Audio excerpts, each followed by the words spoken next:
صحابی کون ہے؟ وہ ہستی،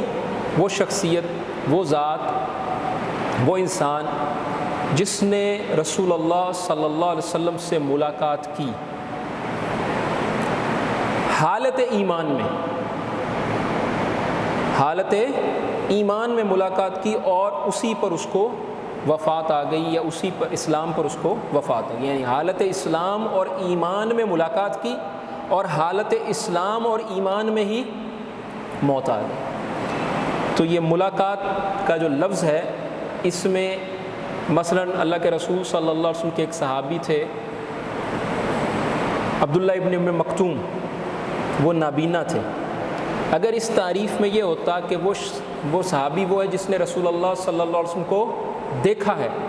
تو پھر یہ تعریف جو ہے اس تعریف میں وہ صحابی شامل نہیں ہوتے تھے، لیکن علماء نے ایسی جامع تعریف کی کہ جس میں وہ نابینا صحابی بھی اللہ کے رسول صلی اللہ علیہ وسلم کے شامل ہوئے۔ دوسری بات، وہ لوگ جو اللہ کے رسول صلی اللہ علیہ وسلم کے دور میں موجود تھے اور نفاق پر تھے، منافق تھے، زبان سے لا الہ الا اللہ کا اظہار کرتے تھے اور دل میں کفر چھپائے ہوئے تھے، وہ اس تعریف میں شامل ہی نہیں ہوتے کہ نہ ان کی حالت ایمان تھی اور نہ حالت ایمان اور اسلام پر ان کو موت آئی۔ تو یہ بڑی سمجھنے کی بات ہے کہ بعض لوگ یہ سمجھتے ہیں کہ جی نعوذ باللہ جو ہے ان کو بھی شمار کر دیتے ہیں، جی وہ بھی اللہ کے رسول صلی اللہ علیہ وسلم کے ساتھی تو تھے نا۔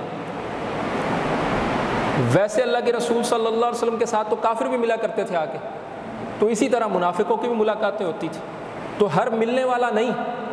ہر ملنے والا صحابی نہیں، بلکہ وہ جو حالت ایمان پر ملاقات کرے اور پھر اسی پر اس کو موت آ جائے، یعنی ساری زندگی اسلام اور ایمان کے تحت اس نے گزار دی۔